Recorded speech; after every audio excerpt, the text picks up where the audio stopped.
안녕하십니까. 저는 경희대학교 대학원 임상한의학과에 재학 중인 윤인혜라고 합니다. 준비한 PPT를 먼저 공유해서 발표하도록 하겠습니다. 저는 의한이 혁진에 대한 의료인들의 인식, 태도와 요구사항에 대한 고찰에 대해 발표하도록 하겠습니다.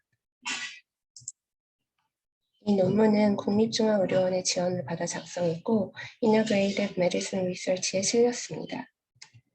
먼저 백그라운드부터 보시겠습니다.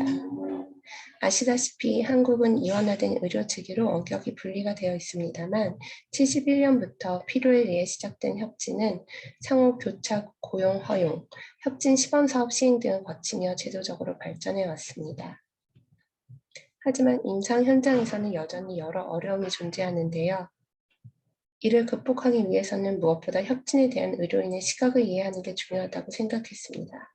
그래서 협진의 장애물, 활성화 전략, 앞으로의 해결 과제를 종합적으로 이해하기 위해 2009년 이후의 연구들을 고찰하고자 하였습니다. 메소드를 보시겠습니다. 스코핑 리뷰라는 방법을 사용하였습니다.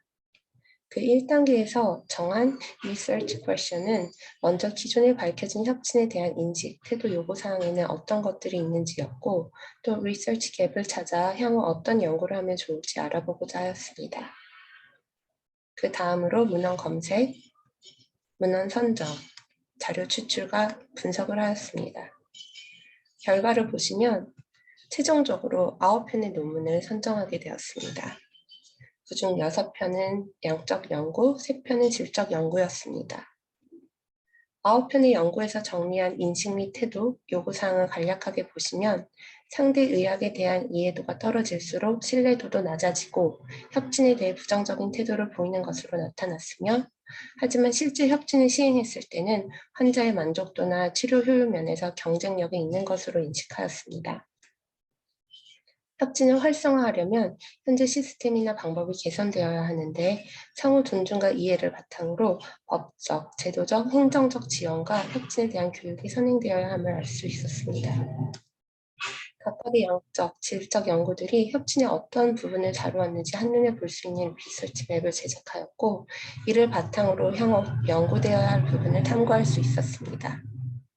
다음 디스커션을 보시겠습니다. 2009년 이전의 요구와 같은 요구가 반복되는 것을 미루어 현장의 의견이 정책에 잘 반영되지 않는다는 것을 알 수 있었고 이런 정책도 중요하지만 원활한 협진을 위해서는 무엇보다 상호 이해와 존중이 선행되어야 함도 알 수 있었습니다. 또한 적합한 연구 주제의 선정 그리고 수행이 중요하다고 생각되었습니다. 마지막으로 의사와 한의사를 매개할 수 있는 코디네이터라는 존재가 중요할 수 있다는 점도 알 수 있었습니다. 향후 어떤 연구가 필요할지는 다음 결론 부분에서 말씀드리겠습니다. 리서치 갭을 통해 제안하는 향후 연구 방향으로는 우선 양적 연구에서는 검증된 설문지를 활용한 연구가 또 질적 연구에서는 실제 협진을 시행하는 임상의들의 심층 면담을 통한 연구가 필요하다고 보았습니다. 이상 본 논문에 대한 소개를 드렸고 추가적으로 한 가지 더 말씀드리자면 이 논문의 결론에서 임상의들의 심층 면담 연구가 필요하다고 제시를 하였는데요. 특히 한의사의 인식 및 요구사항을 다룬 연구가 없었기에 한의사들의 협진에 대한 시각을 다룬 질적 연구를 계획하여 프로토콜 논문을 기재하게 되었습니다.